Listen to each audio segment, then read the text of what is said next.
सबके मान सम्मान के साथ समाज का चहुमुखी विकास हो। Doctor D.K. भास्कर।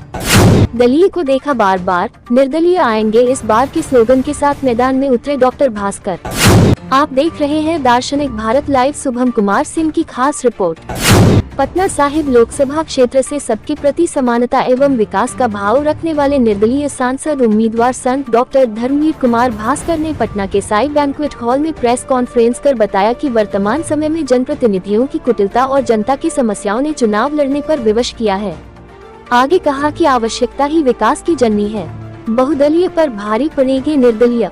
इस दौरान पत्रकारों के सवालों का जवाब देते हुए कहा कि जी, आज की जो परिवेश है, जो हम देख रहे हैं, राजनीतिक लोगों के जीतने के लिए जो भी परिवेश करते हैं वो कर लेने के बाद और जब जीत जाते हैं तो फिर भूल जाते हैं।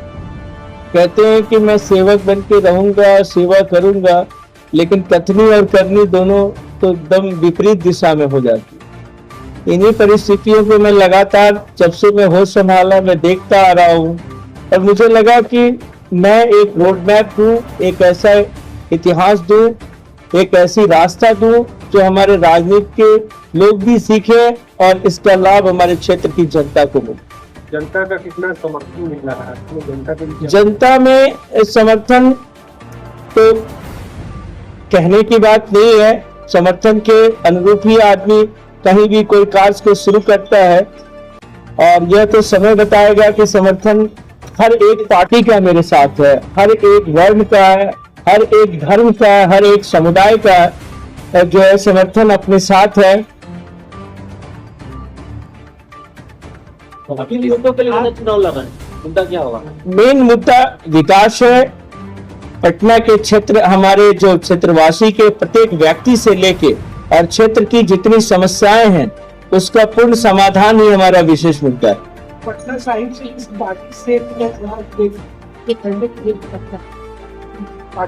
पार्टी की जो परिस्थितियां हैं उसमें एक तो पैसे से टिकट की बिक्री है, उसके बाद न जाने पूरी पार्टी की सेवा करने के बाद भी आपको उसका फल मिले कि ना मिले। आज कोई कहीं से दौड़ के चला आता है, कोई दूसरे को धोखा देके आता है, दूसरे जगह में उसको इतना सम्मान मिल जाता है। तो यहाँ तो सिर्फ धोखेबाज और अपनी बातों से मुकरने वाले लोगों की ही सरताज मिल रही है और पब्लिक भी न जाने क्यों उन्हें जिता दे रही है।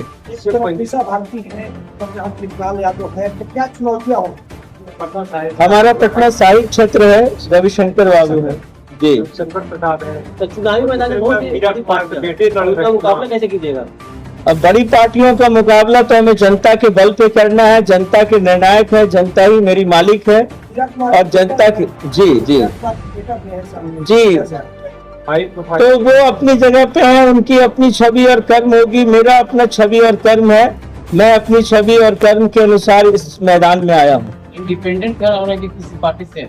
मैं इंडिपेंडेंट खड़ा हूँ। जब तक मैं खुद स्वतंत्र नहीं रहूंगा तो मैं दूसरे की आजादी क्या दिला पाऊंगा। पहले आप किसी राजनीतिक दल से जुड़े रहे? जी नहीं, मेरा किसी राजनीतिक दल से कभी लगाव नहीं रहा। मैं यही ढूंढता रहा कि कौन सा दल है जो समाज के लिए कुछ न्यायोचित कर सकता है और मुझे अब तक समझ में नहीं आया। इसलिए मैं अंत में सोचा कि नहीं, मुझे कुछ एक नई पहचान लोगों को सकर्म करके देना चाहिए। आप अगर निर्वाचित होते हैं तो सबसे पहली प्राथमिकता आपकी क्या है? सबसे पहले हमारी प्राथमिकता होगी कि एक जन सेवा ऐसा केंद्र खोले हर क्षेत्र के हर जगह पे, जहां से लोगों के हर समस्या का निदान हो और कोई भी आदमी अपने समस्या के लिए जो परेशान रहता है उसकी परेशानी न रह जाए, चाहे वो व्यक्तिगत समस्या हो या क्षेत्र की समस्या हो। राजनीति में भ्रष्टाचार देखा जा रहा है, क्या कहना चाहेंगे? यही तो राजनीति का मूल बन गया है। इसे ही दूर करने के लिए मैं अपने इस कदम को बढ़ाया हूँ, क्योंकि इसमें अच्छे लोग आना नहीं चाहते हैं। अच्छे लोग इससे दूर हट रहे हैं। इसकी स्थिति और परिस्थितियां को देख के कोई भी आदमी इसमें अच्छा कदम उठाने को तैयार नहीं। लेकिन मैंने सोचा कि आखिर अगर मैं नहीं उठाऊंगा तो यह बीड़ा, तो कौन इस गंदगी को साफ करेगा? कैसे धुलेगी यह पाप?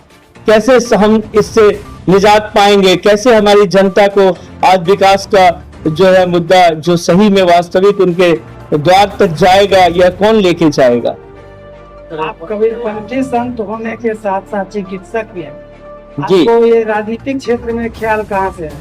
ये मैं जब समाज की सेवा करता हूँ तो राजनीति समाज का देश है और जब मैं व्यक्ति की सेवा और व्यक्ति के उत्थान की बात करता हूँ कि मैं चिकित्सक होने के नाते भी मेरा सेवा ही धर्म है, और मैं होम्योपैथिक मेडिकल कॉलेज में प्रोफेसर भी हूँ, तो एक शिक्षक भी हूँ, वहां भी मेरा मूल धर्म सेवा ही है।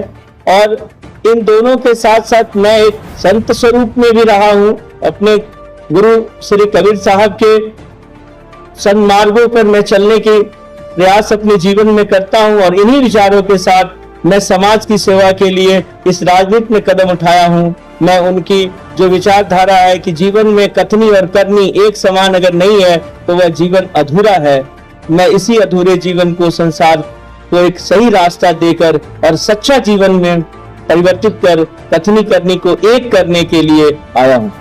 पटना साहिब क्षेत्र में एक तरफ जहाँ दिग्गज देश के कानून मंत्री रविशंकर जी खड़े हैं, वहीं नामचीन मीरा कुमारी के सुपुत्र खड़े हैं। आप इनको किस तरह से चुनौती दे सकेंगे? ये लोग किसी पार्टी के अंदर में मुक्त नहीं है, ये स्वतंत्र हैं, स्वतंत्र नहीं है। आज मैंने देखा हमारे इतने महान एडवोकेट जिनकी अपनी एक छवि थी, आज उनको इस तरह से बांध के रखा गया कि मंत्री के बाद संतरी तक की भी जगह नहीं मिला, और फिर भी अपने स्वाभिमान को नीचे गिराते हुए वह पार्टी का दामन थामे हुए हैं। मैं तो उनके इस विचार से नतमस्तक हूँ, लेकिन इतने भी स्वाभिमान इंसान का नहीं गिर जाए कि वह अपनी इस पद के लिए और अपनी गरिमा को नीचे गिरा दे। अरे पद जब हमारी अपनी कर्म होंगे तो जनता हमारी उस कर्म के अनुसार हमें पद देगी, लेकिन स्वाभिमान को नीचे गिरा के अपने जीवन को जीना यह धिक्कार है। और जो हमारे दूसरे पार्टी गठबंधन के आए हैं मीरा कुमार जी के सुपुत्र, मैं उन्हें स्वागत करता हूं, लेकिन वो भी बाहर से आए हैं, उनका भी पटना क्षेत्र में वही हाल देंगे जो अन्य हमारे अभी तक के प्रतिनिधियों ने जीता और फिर 5 साल तक चेहरा दिखाने से नामुमकिन रहते हैं, और इसी के कारण उन्हें भी हमारी जनता उतनी जगह नहीं दे पाएगी। मैं इस धरती का हूं और इस धरती के लिए कुछ नया इतिहास रचना चाहता हूं। भारत के मानचित्र पे मैं पटना साहिब को एक स्थान दिलाना चाहता हूं। इन्हीं संकल्पों के साथ मैं खड़ा हूं। एक आखिरी सवाल है, आप किन मुख्य एजेंडों के साथ जनता के बीच हाजिर हैं? मेरे 5 मुख्य एजेंडा है। पहला, व्यक्ति को जितनी भी सरकारी और गैर सरकारी योजनाएं हैं उसका लाभ मिले, हर घर में शिक्षा, स्वास्थ्य और रोजगार मिले। वो बड़ी से बड़ी शिक्षा भी गरीब आदमी को कैसे मिलेगा, रोजगार हर गरीब आदमी कैसे पाएगा, और स्वास्थ्य हर गरीब आदमी को कैसे मिलेगा, इसका हमने एक अपना नया रोड मैप बनाया है जो मैं जनता के बीच में ले जाऊंगा और इसे लागू करूंगा, और हर एक व्यक्ति स्वास्थ्य, शिक्षा और रोजगार का लाभ मिलेगा। यही संकल्प है मेरा। यह दूसरा। और तीसरा, मेरा हर मोहल्ले में स्कूल, कॉलेज, उसके बाद पानी, बिजली, नाला, पुल, पुलिया, खेल की परिसर और तमाम जितनी वहां की उपयुक्त समस्याएं होंगी, मैं उस मोहल्ले की उसका निदान करूंगा। इसके साथ मैं शहर में बड़े मेडिकल कॉलेज, बड़े इंजीनियरिंग कॉलेज, व्यावसायिक कॉलेज, पैरामेडिकल कॉलेज के साथ बड़े बड़े कल कारखाने खोलवाने का मैं काम करूंगा, जिससे हमारे सभी लोगों को स्वास्थ्य, शिक्षा और रोजगार तीनों परस्पर मिलता रहे। इसमें कहीं कोई किसी को व्यवधान न हो पाए। देश की एकता और अखंडता को बचाते हुए न कोई बिहारी है, न बंगाली है, न उड़िया है, न गुजराती है, न मराठी है। हम हिंदुस्तानी हैं, हम भारतवासी एक हैं। इसी एकता और अखंडता को समृद्ध करते हुए हरित क्रांति लाऊंगा। किसानों के लिए अत्याधुनिक औजार, खाद, बीज और उनके साथ पानी पटवन की सुविधा, बीमा योजना, अनुदान की व्यवस्था के साथ मैं काम करूंगा, जिससे हमारे किसान भाइयों को किसी भी परिस्थिति में नुकसान का सामना नहीं उठाना पड़े। चाहे जिस तरह की भी प्राकृतिक आपदा है, मैं उनके साथ रहूंगा। यही मेरी योजना है। इसी के साथ मैं हर शहर में बड़े कल कारखाने, गृह उद्योग, हस्तकरघा उद्योग, इन तमाम चीजों को मैं बढ़ावा दूंगा, और इससे जो भी प्रोडक्ट निकलेंगे उसको इस देश में, विदेश के कोने कोने में उसको निर्यात कराकर और देश की मुद्रा स्थिति को मजबूत करने का काम करूंगा, और इसी से देश समृद्ध होगा, हम सब समृद्ध होंगे। जय हिंद, जय भारत।